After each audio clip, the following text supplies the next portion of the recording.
میں آج آپ کے لیے یہ کہنا چاہتا ہوں کہ دیکھیں، یہ آپ ایک بڑے خطرناک موڑ پہ کھڑے ہیں۔ اگر میری قوم میری آواز آج سن کے آپ جو اللہ نے ہمارے اوپر حکم دیا ہوا ہے جہاد کا، جہاد ہے کیا؟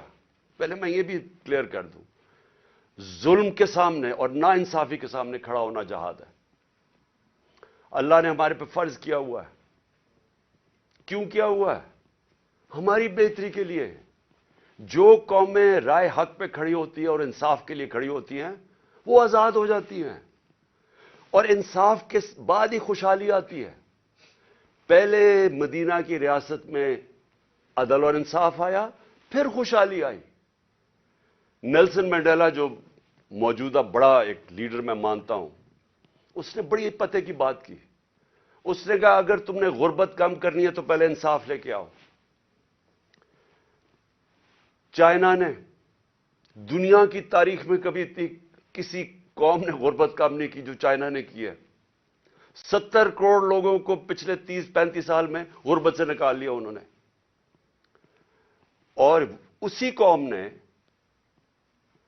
450 وزیروں کو کرپشن کے اندر جیل میں ڈالا، یعنی طاقتور وزیروں کو انہوں نے قانون کے نیچے لے کے آئے۔ تو جو خوشحالی ہوتی ہے وہ انصاف کے ساتھ ہوتی ہے۔ حضرت علی کا قول ہے کہ کفر کا نظام چل جائے گا لیکن ظلم اور ناانصافی کا نظام نہیں چل سکتا۔ جدھر ہم جا رہے ہیں یہ نظام نہیں چل سکتا اور نہیں چل رہا۔ آج پوچھیں لوگوں کے حالات۔ آج کون سی قیامت آئی تھی کہ اپریل میں ہماری حکومت گئی ہے؟ 65 روپے کلو آٹا تھا، آج 135 روپے پہ پہنچ گیا یا اس سے بھی اوپر۔ کون سی قیامت آئی تھی کہ بجلی دگنی ہو گئی ہے؟ پٹرول ڈیزل دنیا عالمی مارکیٹ میں تو ان کی تیل کی قیمت کم ہے۔ کون سی قیامت آئی کہ یہ قیمتیں ان کی آج ادھر پہنچ گئی ہیں؟ کسانوں سے پوچھیں کون سی قیامت آئی ہے کہ یوریا دگنا ان کو دے رہا؟ 60 ارب روپیہ کسانوں نے صرف گندم کی فصل کے لیے یوریا پہ ایکسٹرا خرچ کیا ہے ہمارے دور سے۔ تو کیا ہوا پاکستان؟ یعنی ہماری حکومت جانے سے اب تک یہ کیا ہوا کہ بجلی آج دگنی ہو گئی ہے؟ بجلی کے بل لوگوں سے پوچھیں، آج عوام سے پوچھیں تو صحیح ان کے حالات کیا ہیں، اور ابھی مزید اور مہنگائی آنے والی ہے۔ لیکن جو اس ملک کے طاقتور ڈاکو تھے انہوں نے اربوں روپے کے اپنے کرپشن کے کیسز ختم کروا لیے۔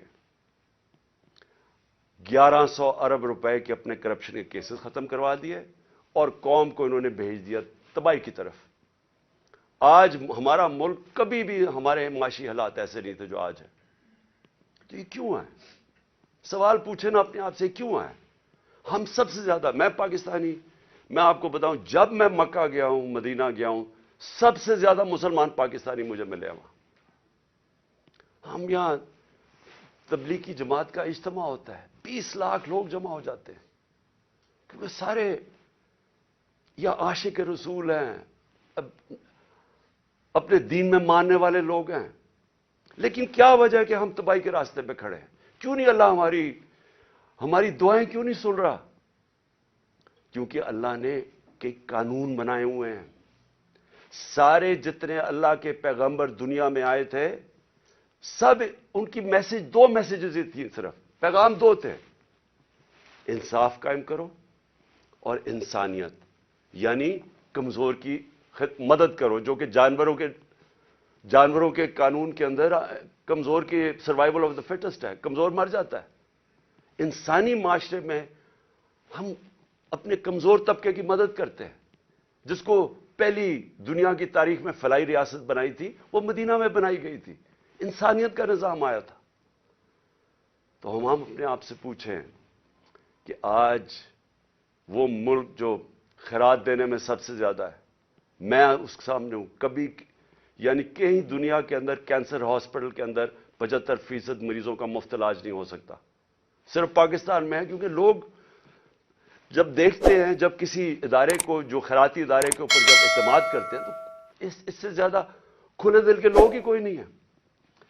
تو ہم وہ قوم ہیں جو ترستی ہے، جس کا نعرہ تھا کہ پاکستان کا مطلب کیا، لا الہ الا اللہ، عظیم نعرے. ہم نے اللہ سے دعویٰ کیا کہ اللہ تیرے سوا ہم کسی کے سامنے نہیں جھکتے، ہم آزاد لوگ ہیں، ہم نے آزادی کا دعویٰ کیا. آج اپنے حالات ہم دیکھیں، نہ ہمارے پاس آزادی ہے، نہ یہاں خوشحالی ہے. غربت بڑھتی جا رہی ہے، دن بدن قیمتیں بڑھتی جا رہی ہیں. تنخواہ دار طبقے سے پوچھیں کہ کیا حالات ہیں ان کے. پوچھیں آج بزنس مین سے، سب دکان، آج فیکٹریاں بند ہو رہی ہیں. پوچھیں آج بزنس، کون سی، کسانوں سے پوچھیں، کسی سے پوچھیں، خاص طور پہ تنخواہ دار طبقے سے آج پوچھیں کہ وہ گزارا کیسے کر رہا ہے. تو کیا وجہ ہے اس کی؟ میں آج آپ کو بتاتا ہوں. اس کی وجہ ایک ہے کہ یہاں ظلم اور ناانصافی کا نظام ہے. میرے نبی صلی اللہ علیہ وسلم نے کہہ دیا تھا 1500 سال پہلے کہ طاقتور اگر چوری کرے تو آپ اس کو این آر او دے دیں، اور بیچارے غریب لوگ جیلوں میں جائیں، اور پھر سمجھیں کہ اللہ ہماری دعائیں قبول کرے گا. اور اس لیے جہاد اس نے ہمیں کہا ہے کہ ظلم کے سامنے کھڑے ہو، ناانصافی کو قبول نہ کرو. اور آج میں خاص طور پہ مخاطب ہوں اپنی پاکستان کی عدلیہ سے، اور اس کے بعد پاکستان کی وکلا برادری سے. دیکھیں، اللہ نے آپ کے اوپر بہت بڑی ذمہ داری سونپی ہے. یہ وقت ہے آپ کا کہ آپ اس ملک میں رول آف لا کے لیے کھڑے ہوں. میں یہ آپ کو پورے ایمان سے کہتا ہوں کہ جس طرف یہ لے کے جا رہے ہیں، ہمیں کوئی مستقبل نہیں ہے اس ملک کا. جس طرح کے فیصلے کیے جا رہے ہیں، جس طرح کی انصاف کی اور قانون اور آئین کی دھجیاں اڑائی جا رہی ہیں، جس طرح وہ جنگل کا قانون نافذ کیا جا رہا ہے، اس طرح ہمارے ملک کا کوئی مستقبل نہیں ہے. پہلی دفعہ لوگوں کو خوف آنا شروع ہو گیا ہے. لوگ پاکستان سے امید ان کی چلی گئی ہے. 8 لاکھ لوگ ہمارے 7-8 مہینے میں پروفیشنلز، وہ طبقہ جو ایک ملک کی جان ہوتا ہے، وہ چھوڑ کے چلا گیا ہے. باہر لوگ سرمایہ کاری کے لیے نکل گئے ہیں کیونکہ امید جانی شروع ہو گئی. تو اس لیے میں اپنے معزز عدلیہ، اپنے ججز سے اور اپنی وکلا کمیونٹی سے، میں آج آپ سے خاص طور پہ آج اپیل کر رہا ہوں اپنے ملک کی خاطر. میں پھر سے ریپیٹ کرتا ہوں کہ اللہ نے عمران خان کو جو دے دیا ہے، میں اپنی خوابوں میں بھی نہیں سوچتا تھا کہ وہ مجھے اس طرح کی عزت دے گا. اور انسان کیا چاہتا ہے دنیا میں؟ عزت ہی چاہتا ہے. انسان کے پیسے بناتا ہے عزت کے لیے، پاور میں آتا ہے عزت کے لیے. تو جب اللہ نے اتنی عزت دے دی ہے تو مجھے اور کیا مل سکتا ہے؟ میں صرف اس وقت آپ سب کے لیے کھڑا ہوں. میری جو ساری جدوجہد ہے وہ آپ کے لیے، اور آپ کو اس کے لیے سب کو کھڑا ہونا پڑے گا. میں سارے پاکستانیوں کو کہہ رہا ہوں، آپ اگر آج نہ کھڑے ہوئے، میں آپ کو یقین دلاتا ہوں کہ آگے اندھیرا ہے. میری آواز کیوں بند کرنے کی کوشش کی جا رہی ہے؟ کیوں وہ پولیس یہ فواد چودھری کو کیوں پکڑا ہے؟ کون سا جرم کیا اس نے؟ کوئی مجھے جمہوریت میں بتائے کہ یہ جرم ہوتا ہے کہ جو اس نے اس کو منشی کہہ دیا، اس کو چیف الیکشن کمیشن. کبھی اس کے اوپر بھی کسی جمہوریت میں پکڑا جاتا ہے؟ اعظم سواتی کا کیا قصور تھا؟ کیا اس نے کہہ دیا کہ جناب ایکس آرمی چیف نے NRO-2 دے دیا؟ تو یہ سینیٹر ہے، اس کی رائے ہے. یہ باقی اس ملک کی اکثریت سمجھتے ہیں کہ یہ ٹھیک ہے. اس کو ننگا کر کے، تشدد کر کے، پھر وہ گندی ویڈیو، اور پھر اس کو پکڑ لیا، 30 FIR کاٹ دی. شہباز گل، ارشد شریف، جو ارشد شریف کی خبریں آتی ہیں کہ کس طرح اس سے کیا گیا. کیا بچہ جانتا ہے پاکستان میں کہ ارشد شریف جیسا خوددار، دیانتدار، کریڈیبل، ایک محب وطن، شاید ہی کوئی صحافی آیا ہو. اس سے جو کیا ہے. اور یہ جو میرے اوپر قاتلانہ حملہ کس لیے کیا گیا؟ میں نے کون سا جرم کیا تھا؟ اور اس کے اوپر ابھی میں آتا ہوں جب میں باقی چیزیں بھی آپ کو سامنے رکھتا ہوں. لیکن میں آج اپنی قوم کو کہہ رہا ہوں کہ دیکھیں آپ کا مستقبل آپ کے ہاتھ میں ہے. آپ ہیں اللہ کے بعد اس ملک کے وارث. آپ کو اپنی تقدیر اپنے ہاتھ میں لینی پڑے گی. یہ میرا وعدہ ہے کہ جب تک میں زندہ ہوں میں اس ملک کے لیے سٹرگل کروں گا. میں کیوں سٹرگل کروں گا؟ کیونکہ میں کبھی نہیں بھولتا کہ بچپن سے مجھے بتایا گیا ہمارے بڑوں نے کہ تم خوش قسمت ہو، تم آزاد ملک میں پیدا ہوئے ہو. وہ ہمارے بڑے سارے غلام ہندوستان میں پیدا ہوئے تھے. بچپن سے یہ ہمارے میں ڈالا گیا کہ یہ کتنا خوش قسمت سارے ہم ہیں، میری جنریشن، کہ ہم تو ایک آزاد ملک میں پیدا ہوئے. میں کبھی بھی جب دنیا میں باہر گیا، کرکٹ کھیلی، بڑا ٹائم گزارا ہے، پروفیشنل کرکٹ کھیلتا تھا، کبھی میرے ذہن میں یہ نہیں آیا کہ میں پاکستان کے علاوہ کسی اور ملک میں رہ سکتا ہوں. اور میں ابھی بھی جتنی میری باقی زندگی ہے اس ملک کے لیے. میں آپ کو یقین دلاتا ہوں کہ نہ مجھے کوئی جیل سے ڈر ہے. موت میں نے اپنے اتنے قریب سے دیکھی ہے کہ اتنے قریب سے دیکھی ہے. مجھے پورا اللہ پہ اعتماد ہے. میں لا الہ الا اللہ پہ ماننے والا انسان ہوں. جب اس کا فیصلہ ہوگا، قرآن شریف کے اندر آپ پڑھ لیں، آپ نہ آگے ہوتا ہے ٹائم نہ پیچھے ہوتا ہے. اس لیے مجھے کوئی فکر کسی کی نہیں ہے. اور مجھے کوئی یہ جو ہر وقت جیل لے کے جانے لگے ہیں، مجھے اس سے کوئی فکر نہیں ہے. اور نہ ہی میں آپ سب کو کہتا ہوں آپ کو یہ جیل سے ڈرنا نہیں چاہیے. جیل کا ڈراوے جی جیل میں ڈال دیں گے، ڈال دیں جیل میں، کتنوں کو ڈالیں گے. اس لیے میری قوم، آپ کو اگر اپنے آپ کو بچانا ہے، آپ کو اللہ کے حکم پہ چلنا پڑے گا، انصاف کے ساتھ کھڑا ہونا پڑے گا. اور میں اپنی عدلیہ سے پہلے آتا ہوں. سب سے پہلے الیکشن کمیشن. الیکشن کمیشن نے محسن نقوی کو پنجاب کا چیف منسٹر بنایا. میں پہلے الیکشن کمیشن سے سوال پوچھتا ہوں کہ کیا آپ کو نہیں پتا کہ جو آئین کا آرٹیکل 218 اس کی شق 3، کیا آپ کو نہیں پتا کہ آپ کی سب سے بڑی ذمہ داری صاف اور شفاف الیکشن کروانا ہے؟ یہ آپ کی سب سے بڑی ذمہ داری ہے. تو مجھے میں سوال یہ پوچھتا ہوں کہ کس بیسس پہ آپ نے محسن نقوی کو چنا؟ باقی نام کس بیسس پہ آپ نے ریجیکٹ کیے؟ جبکہ ہم نے وہ نام چن کے دیے جو ہم سمجھتے تھے کہ نون لیگ ایکسپٹ کر جائے گی ان کو، کیونکہ سکھیرا صاحب اس وقت کیبنٹ سیکرٹری ہیں، شہباز شریف کے کیبنٹ سیکرٹری ہیں.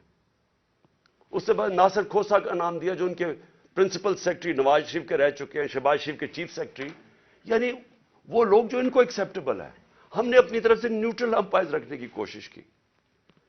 تو کس بیسس کے اوپر یہ محسن نقوی کو آپ لے کے آئے؟ کیا آپ اس کے بیک گراؤنڈ کا نہیں پتا تھا؟ یا شاید لگایا اس لیے تھا کیونکہ آپ کو پتا تھا یہ کون ہے؟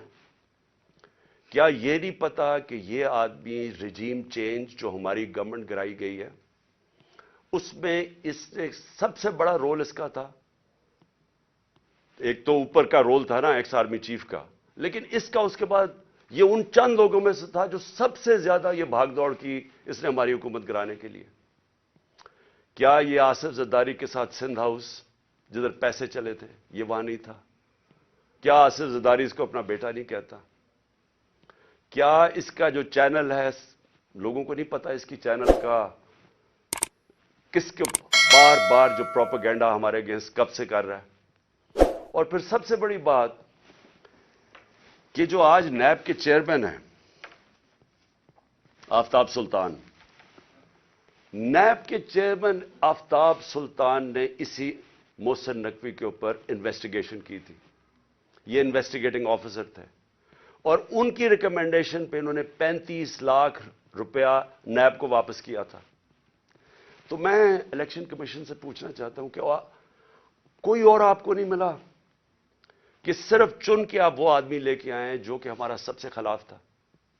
اور اس نے آتے ساتھ ہی کیا کیا؟ یہ جو اب فواد چودھری کا ہوا ہے 3 دفعہ، اور میں جج صاحب کو سلام کرتا ہوں، 3 دفعہ انہوں نے کہا کہ فواد چودھری کو طلب کیا عدالت میں، اور تینوں دفعہ نہیں اس عدالت میں پریزنٹ کیا گیا. تو کیا یہ محسن نقوی اس کی پہلی آتے ساتھ ہی اس نے اپنے کارنامے دکھا دیے ہیں. اس کے بعد اس نے جو اس نے اپوائنٹمنٹس کی ہیں, کیا یہ فری اینڈ فیئر الیکشن ہو رہا ہے کہ سارے وہ پولیس آفیسر جنہوں نے ہمارے اوپر تشدد کیا تھا 25 مئی کو, ان ساروں کو واپس لے آیا ہے. ایڈوکیٹ جنرل آفس کے اندر وہ سارے لوگ جو کہ حمزہ شریف کے دوران تھے ان کو واپس لے آیا ہے. کیا یہ صاف اور شفاف الیکشن کی تیاری ہو رہی ہے؟ کیا اس کو کہتے ہیں a neutral caretaker set up? Caretaker set up کا تو مطلب ہی یہ تھا کہ ایک نیوٹرل امپائر آئے گا. کیا یہ نیوٹرل امپائر ہے؟ اور ابھی سے ہی پولیس نے ہراساں شروع کر دیا ہے. ہمارے ورکرز کے اوپر 1-2 گرفتاریاں شروع ہوگی اور پلان بن گیا پکڑنے کا. اور یہ جو فواد چودھری کا ہوا ہے, تو یہ ابھی سے ہی پورا پری پلان بنا ہوا ہے. یہ صاف اور شفاف الیکشن کروانے کے لیے محسن نقوی نہیں آیا. یہ وہ کرنے آیا جو میں نے پہلے بھی کہا تھا, جو آصف زرداری نے الیکشن کروایا ابھی کراچی کے اندر, کہ ووٹ بینک ہے نہیں پیپلز پارٹی کا, اور پیپلز پارٹی جیت جاتی ہے کراچی سے. تو یہ الیکشن نہیں ہو رہا, یہ ایک پلان, ایک کانسپریسی کے تحت اس کو رکھا گیا ہے. تو میں اپنی عدلیہ, اور ہم انشاءاللہ یہ کیس لے کے جا رہے ہیں اپنی عدلیہ کے پاس, تو میں اور پاکستانی آپ سے انصاف کی توقع رکھ رہے ہیں. ہم یہ بھی چاہتے ہیں کہ یہ جو اب فواد چودھری سے ہو رہا ہے اور یہ جو آگے ہونے جا رہا ہے, میں ابھی آپ کو پیشن گوئی کرتا ہوں, کیونکہ ان کو سب سے بڑا جس آواز بند کرنی ہے وہ عمران خان کی ہے, تو وہ پورا پلان بنا ہوا ہے ان کا. میں ابھی پیشن گوئی کر رہا ہوں. ہم اپنی عدلیہ سے ایکسپیکٹ کرتے ہیں کہ ہمارے فنڈامنٹل رائٹس کو پروٹیکٹ کریں. یہ تاریخ وہ ہونے لگی ہے, اگر ہماری عدلیہ نہ کھڑی ہوئی تو یاد رکھیں آج تک جسٹس منیر کو کسی تاریخ نہیں بھول سکی. وہ بڑے قابل آدمی تھے, لیکن ایک جگہ جدھر انہوں نے آئین اور قانون کے ساتھ کھڑا ہونا تھا وہ طاقتور کے ساتھ کھڑے ہو گئے. اس ملک نے بھاری قیمت ادا کی ہے اس کی, اور اس کے بعد قیمت ادا کرتے گئے. اس وقت قوم آپ سے ایکسپیکٹ کر رہی ہے, موزز ججز, قوم آپ سے ایکسپیکٹ کر رہی ہے کہ ہمارے حقوق کی حفاظت کریں, ہماری جمہوریت کو بچائیں.